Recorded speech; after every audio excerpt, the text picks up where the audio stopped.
Oke, tanpa perlu banyak fafi fufu fafa, karena saya sedang buntu nyari kalimat intro. Maka, selamat datang di Gamer Paruh Waktu. Kita akan ngomongin game retro tiap akhir minggu. Ya, mari kita mulai ngomongin serba-serbi fakta random soal game dingdong.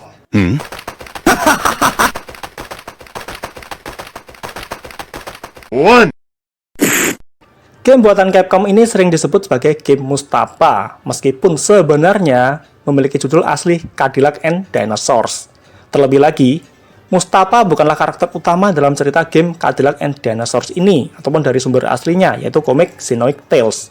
Tapi Mustapa cuma karakter sampingan, kawan dari sang tokoh utama, yaitu Jack Thornburg. Satu lagi game dari Capcom, yang bagi banyak bocil di sini sering disebut sebagai game Wak Haji, berkat adanya sosok berjenggot panjang yang satu ini.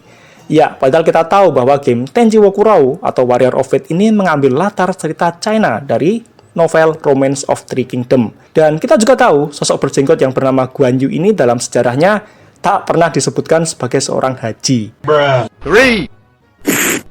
Pada game Crime Factor 2 pada level 3, kita akan menemui sosok Kroco yang sangat-sangat mahu, ya manusia homo, yang bahkan tiang listrik pun dia embat. Beteloy. Karakter mahu pada game Crime Factor 2 ini bisa disebut sebagai karakter mahu pertama pada video game. Ya, setidaknya pada game arcade. Karena dari penelusuran yang saya lakukan, belum ada karakter mahu lain dalam video game sebelum Crime Factor 2 ini dirilis. Tapi karakter mahu ini hanya muncul pada game Crime Factor 2 atau versi Jepangnya, sedangkan pada versi Imirikinya yang bernama Vendetta, karakter mahu ini dihapus, ya kena sensor. Ya ini miriplah dengan kasus sosok mahu lain yaitu S dari Barnacle 3 yang juga dihapus pada versi Imirikinya. Tentu ini sangat berbeda dengan Imiriki saat ini. Kita semua tentu mengenal sosok Mei Shiranui, sang babak ninja yang berbodi sintal dan mental-mentul itu. Tapi yang masih menjadi misteri adalah apa hubungan antara Mei dengan Gen-an dari seri game Samurai Shodown? Mengingat keduanya sama-sama dari SNK dan memiliki nama belakang yang sama, yaitu Mei Shiranui dan Gen-an Shiranui. Terlebih kita sama-sama tahu, meski berwajah dekil dan menyeramkan, tapi Gen-an punya istri yang cakep dan juga aduhai. Jadi nggak kayak dirimu yang merasa cakep tapi... Nah, apakah Mei adalah keturunan dari Gen-an? Atau kamu punya teori yang lain? Silahkan tulis di komentar. Mumpung subscribe belum dikenakan pajak oleh mamanya Dewinta. Yang belum subscribe silahkan subscribe dulu. Oke? 5. Di antara semua karakter dalam beragam game fighting yang pernah ada, nggak ada karakter yang sesakit Ukyo Tachibana dari seri game Samurai Shodown.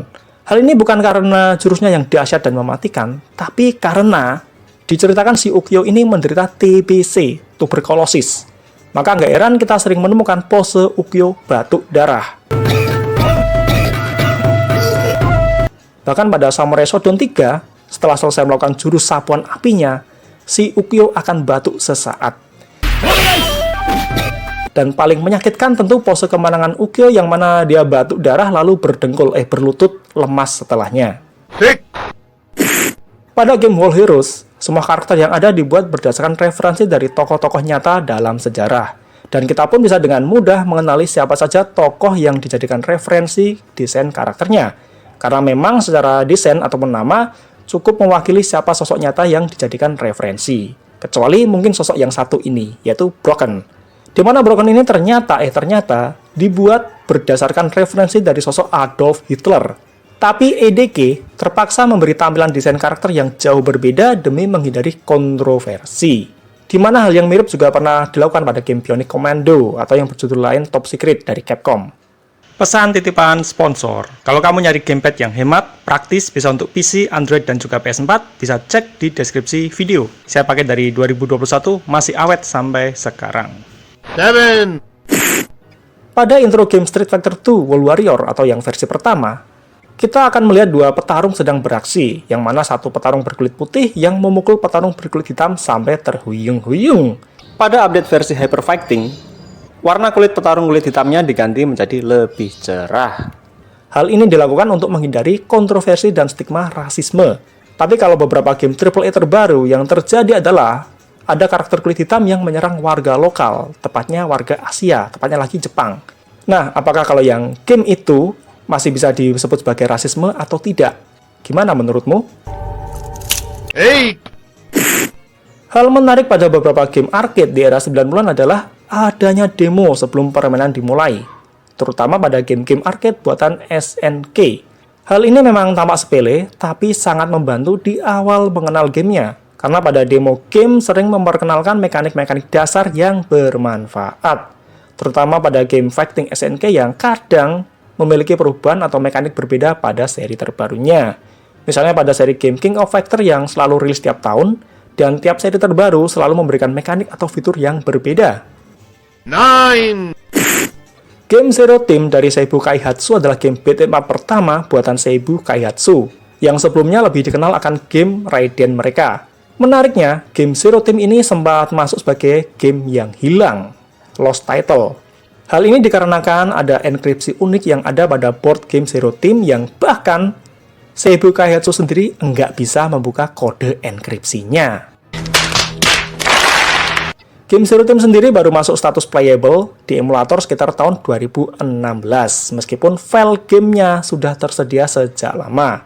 Game Zero Team akhirnya mendapatkan rilis ulang resmi pada tahun 2020 dalam seri AK atau Arcade Classic Archive untuk konsol game modern. Bahkan isunya, entah benar atau tidak, versi rilis ulang tersebut menggunakan enkripsi dari emulator MAME.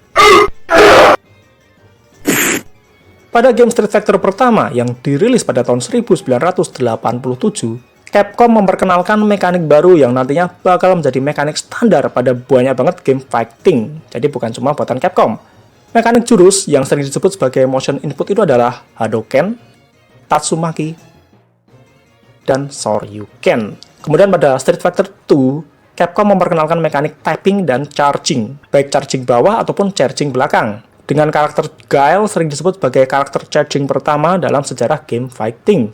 Untungnya Capcom enggak seperti Nintendo yang rewel dan insecure ketika ada game yang menggunakan mekanik yang mirip dengan game buatan mereka. Seperti pada game Palworld, padahal mekanik yang mirip itu enggak cukup untuk menjamin kesuksesan suatu game. Butuh lebih banyak dari itu supaya gamenya bisa sukses. Jadi harusnya nggak masalah jika ada game yang memiliki mekanik yang mirip. Ya, itulah fakta random seputar game arcade bagian pertama. Karena memang ada banyak fakta lain yang menarik untuk dibahas. Dan suatu saat saya akan bikin bagian keduanya, lanjutan dari video yang ini. Dan jika kamu ingin menambahkan, silahkan tulis di komentar.